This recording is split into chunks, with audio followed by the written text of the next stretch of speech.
এই মুহাম্মদ সাল্লাল্লাহু তাআলা আলাইহি ওয়াসাল্লামের সাদকাতে আল্লাহ তাবারক ওয়া তাআলা সারা বিশ্ব জগৎকে আল্লাহ তাবারক ওয়া তাআলা তৈরি করেছেন।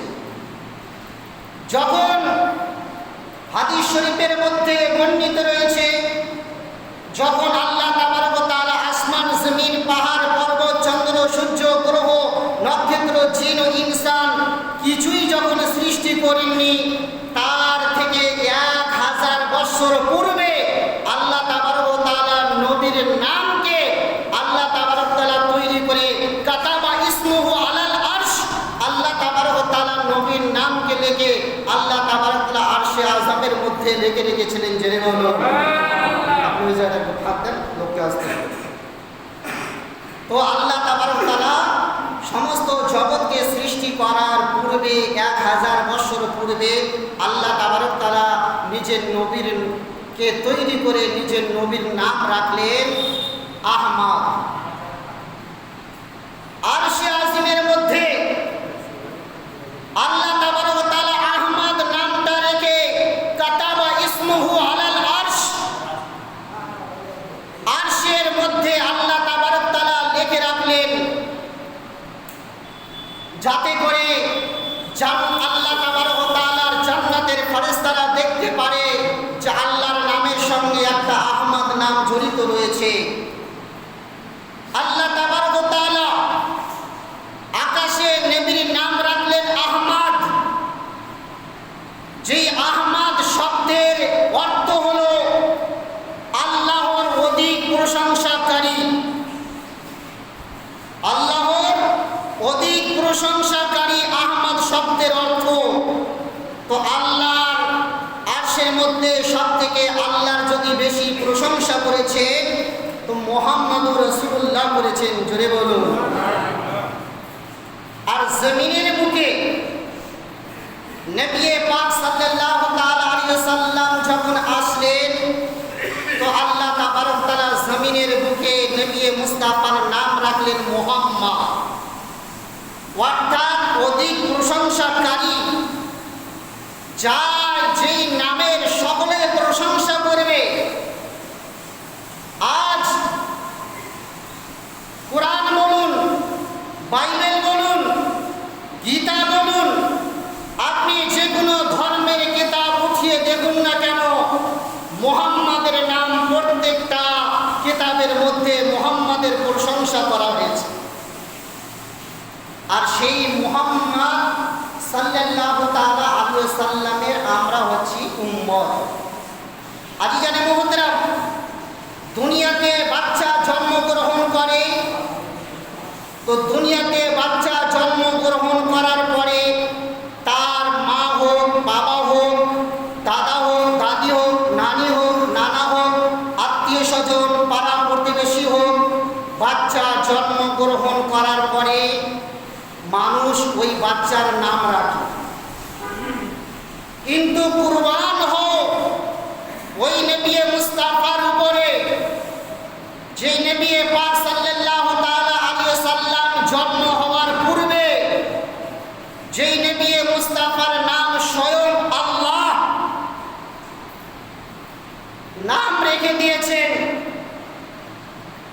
যেই নবীর সুসংবাদ নবী মুস্তাফা দুনিয়াতে আসবেন, নবী মুস্তাফা দুনিয়াতে আসার পূর্বে যেই কোরআন পাকের মধ্যে যেই নবীর নাম ঘোষণা করে দিয়েছেন, আপনারা শুনে হবেন ঈসা বিন মারইয়াম রাদিয়াল্লাহু তাআলা আনহু, মারইয়ামের পুত্র ঈসা নবী আলাইহিস সালাতু তাসলিম, আমার নবী দুনিয়াতে আসবেন, তার পূর্বে ঈসা বিন মারইয়াম আলাইহিস সালাতু তাসলিম আমার নবীর বাশারাত দিয়েছে।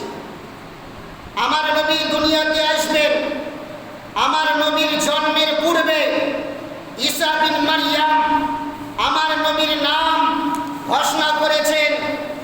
যদি আপনারা কোরআন পাক খুলেন 28 পারা সূরা আস-সাফ আয়াত নাম্বার 6 এর মধ্যে ঈসা বিন মারইয়াম আলাইহিস সালাতু তাসলিম আমার নবীর আগমনের বাশারাত দিয়েছেন।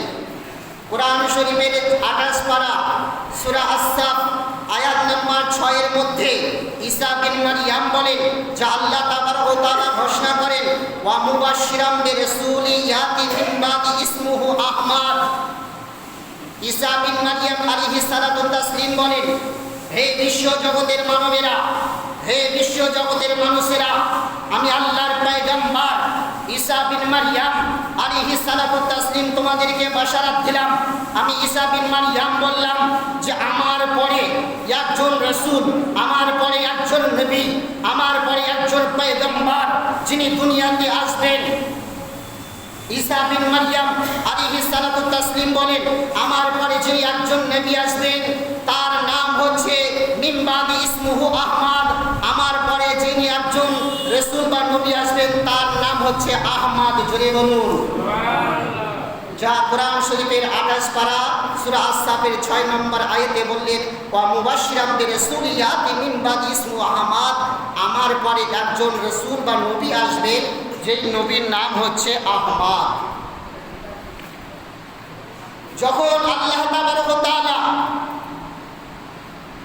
নবী পাক সাল্লাল্লাহু তাআলা আলাইহি সাল্লাম জগতে পদার্পণ করবেন, নবী মুস্তাফা জগতে আসবেন, তো মাদারিজুন নবুয়তের প্রথম খণ্ড পৃষ্ঠা নম্বর 303 মধ্যে বর্ণিত রয়েছে হযরতে আমিনা রাদিয়াল্লাহু তাআলা আনহাকে বাশারাত দিলেন, খবর দিলেন, সংবাদ দিলেন যে এই আমিনা, তোমার গর্ভের মধ্যে যেই পুত্র সন্তানখানা আসবে সেই পুত্রখানা সমস্ত নবীর হবে সর্দার, সেই পুত্রর তুমি মা হতে চলেছো।